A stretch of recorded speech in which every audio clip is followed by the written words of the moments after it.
सोलापुरातील पूर्व भागात माय डिनिम या ठिकाणी होलसेल दर रिटेल मध्ये उपलब्ध। 3 जीन्स मिळवा फक्त 1200 रुपयात आणि 3 टी शर्ट मिळवा फक्त 1000 रुपयात। कोंतम चौकातील संत महात्मा बसवेश्वर पुतळा परिसर अनेक वर्षांपासून पद्मगौंडा कुटुंबीय व बसवेश्वर सर्कलच्या वतीनं दर रविवारी पूजन व स्वच्छता ठेवण्याचे काम करत असताना पुतळा परिसरात हायमास्ट सीसीटीव्ही कॅमेरा तसेच चबूतर आणि इतर विकास निधीबाबत आपली व्यथा पालकमंत्री जयकुमार गोरे व आमदार देवेंद्र कोठे यांच्यापुढे मांडली होती।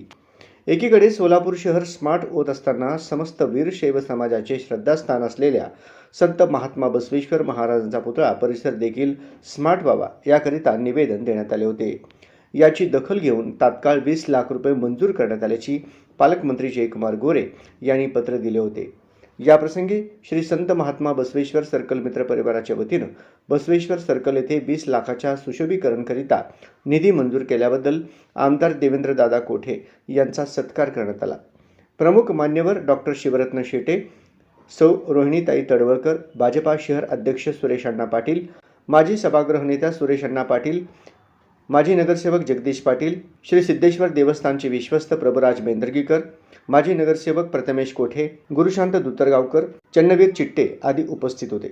कार्यक्रमाप्रसंगी आमदार देवेंद्र कोठे यांच्या हस्ते दिनदर्शिका प्रकाशन सोहळा उत्साहात पार पडला। कार्यक्रमाची प्रस्तावना करताना अक्षय अंजिखाने म्हणाले, याप्रसंगी सागर आतनुरे, राजकुमार हंचाटे, वेणुगोपाळ जिल्हा पंतलू, केदार उंबर्जे, गणेश चिंचोळी, आनंद मुस्तारे, विजय कुलथे, संजय साळुंखे, भीमाशंकर पद्मकोंड यासह लिंगायत समाजातील सर्व पदाधिकारी मोठ्या संख्येने उपस्थित होते। की या कार्यक्रमाला तुम्ही आलं पाहिजे आणि म्हणून जो सततचा आग्रह रेठा मॅडमने म्हणल्यासारखं 550 फोन झाले, मेसेज झाले, मी म्हणलं तुम्ही कार्यक्रम करून घ्या, मी शुभेच्छा देतो, नाही तुम्ही आलंच पाहिजे, हा जो आग्रह त्यांचा होता त्याचंही मला कौतुक वाटतं की पाठपुरावा कसा करायचा असतो आणि यश पदरात पाडून घेतल्याशिवाय हार मानायचे नसतं। याचाच एक मला अनुभव मला वाटतं त्यांच्या या कृतीतनं आलं। जोपर्यंत आपला दादा या कार्यक्रमाला पोचत नाही तोपर्यंत त्या माणसांनी काय हार मानलेली नाही आहे। त्यामुळे मला उद्याची सुद्धा निश्चिंत खात्री वाटते की या सर्कलचा विकास असेल, महात्मा बसवेश्वर महाराजांच्या पुतळा परिसरात असेल किंवा वीरशैव लिंगायत भवनचा विकास असेल, हे पूर्ण झाल्याशिवाय का अक्षय गप्प बसणार असं मला दिसत नाही। आणि अक्षय तुमच्या या प्रत्येक सामाजिक कार्यात मी देखील तुमच्या सोबत असेल। मंचावर उपस्थित असलेले सगळे आपले ज्येष्ठ मार्गदर्शक यांचं सुद्धा आपल्या समाजामध्ये खूप अनेक वर्षाचं काम आणि त्यांचं योगदान आहे, त्यांचे अनुभव आहेत, त्या अनुभवाचा निश्चित आपण उपयोग करून मार्गदर्शन घेऊन महात्मा बसवेश्वर महाराजांना अभिप्रेत असलेलं काम निश्चित करून घेऊयात। आणि विशेषतः आज आपण महात्मा बसवेश्वर महाराजांच्या इथं मनोगत व्यक्त करताना मंगळवेढ्यातलं स्मारक सुद्धा होणं गरजेचं आहे। अधिवेशनामध्ये सुद्धा मी पालकमंत्री जयकुमार गोरे याबाबत बोललोय। पालकमंत्री त्याचे पदसिद्ध अध्यक्ष आहेत त्या कमिटीचे, ते सुद्धा त्यासाठी प्रयत्न करतायत। तर तोही विषय कशा पद्धतीने मार्गी लागेल यासाठी आपण सर्व लोक, मग यात कुठल्या राजकीय पक्षाची चौकट मध्ये न आणता आपण त्या गोष्टी पूर्ण करून घेऊयात हा विश्वास पुन्हा देतो। सहर्ष स्वागत करतो आहोत। सर्वच मान्यवरांना विनंती आहे की आपण कृपया या करण्यामध्येच कदाचित 5 मिनिट जातील। त्यामुळं आदरणीय व्यासपीठ मी कौतुक करतो, अभिनंदन करतो की एखादं शहर मोठं होतं म्हणजे काय, इमारतीवरती मोठं होत नाही, नगर विकासावरती मोठं होत नाही, किती चांगले रस्ते यावर मोठं होत नाही, ते मोठं होतं सांस्कृतिक वारसा कोणता आहे। महाराष्ट्राच्या इतिहासामध्ये कोणत्या शहरात तुम्ही राहता असा प्रश्न जर कोणी करत असेल तर छाती अभिमानाने फुलून यावी, गर्व वाटावा प्रत्येकाला। महात्मा बसवेश्वरांच्या पदस्पर्शाने पावन झालेल्या आणि सिद्धरामेश्वरांच्या पदस्पर्शाने पावन झालेल्या सोलापुरात आम्ही राहतो हे सांगताना अभिमान।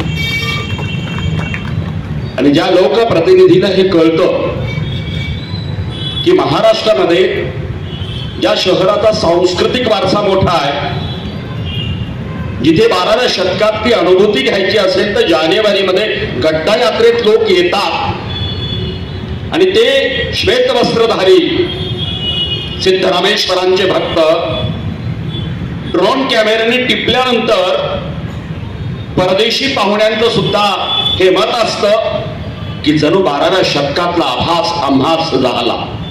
मला वाटतं की असा सांस्कृतिक वारसा महाराष्ट्रातल्या कोणत्याही शहरात अनुभवायला मिळत नाही. लहान मुलांपासून ते कलेक्टर कमिशनर पर्यंत बाराबंदीच्या अंगरख्यामध्ये श्वेतवस्त्रधारी सोलापूर. आणि म्हणून तो वारसा जपण्यासाठी 68 लिंगाचा विकास ही महत्वपूर्ण गोष्ट आदरणीय देवेंद्र दादांनी केली आहे, म्हणून ते अभिनंदनास पात्र आहेत.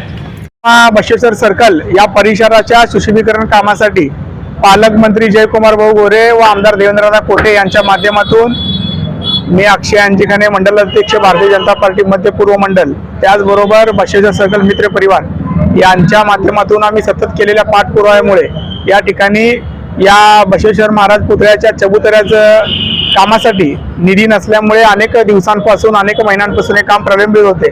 आणि ज्यावेळेस आम्हाला ही माहिती कळाली, कारण या कामासाठी तत्कालीन पालकमंत्री राधाकृष्ण विखे पाटील साहेब यांच्याकडून आमदार सचिन दादा कल्याण शेट्टी यांच्या माध्यमातून यापूर्वी आम्ही 25 लाख रुपयाचा निधी या ठिकाणी आणलेला होता. आणि त्यानंतर या ठिकाणी मनीष काळजी यांनी देखील 40 लाख रुपये एकनाथ शिंदेकडून आणला.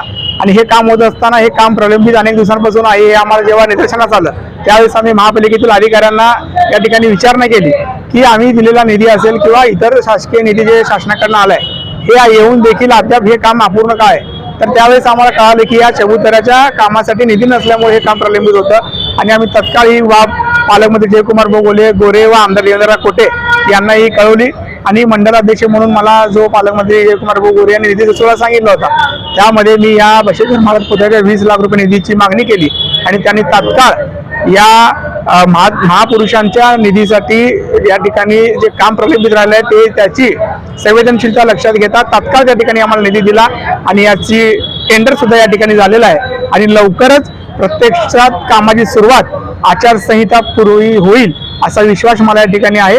आणि नक्कीच येणाऱ्या काळात देखील या बसवेश्वर सर्कल मित्र परिवाराच्या माध्यमातून या ठिकाणी जे काही सोयी सुविधा लागतील, आता सुरक्षेच्या दृष्टीने CCTV कॅमेऱ्याचा आम्ही या ठिकाणी या निधीमध्ये उल्लेख केलेला होता, त्याचं देखील या ठिकाणी एस्टिमेटमध्ये ते घेण्यात आलेलं आहे. त्याचबरोबर स्मार्ट सिटीच्या धर्तीवर जे लाईट पोल लावण्यात आलेले आहेत ते लाईट पोल या ठिकाणी या परिसरामध्ये घेण्यात आलेले आहेत. त्यामुळं सोलापूर शहर स्मार्ट होत असताना या वीरशैव समाजाचा आराध्य दैवत असलेल्या बसवेश्वर महाराजांचं परिसर देखील सुशोभीकरण व्हावं ही मानसिकता आणि हे स्वप्न आमच्या कैलासवासी ओंकार पदमगोंडा याचा होतं. आणि त्याच्या स्वप्नपूर्तीकडे आम्ही जातोय याचा आम्हाला मनस्वी मोठा आनंद आहे. आणि त्याला ही खरी श्रद्धांजली या ठिकाणी ठरेल हेच विश्वास मला या ठिकाणी वाटतो.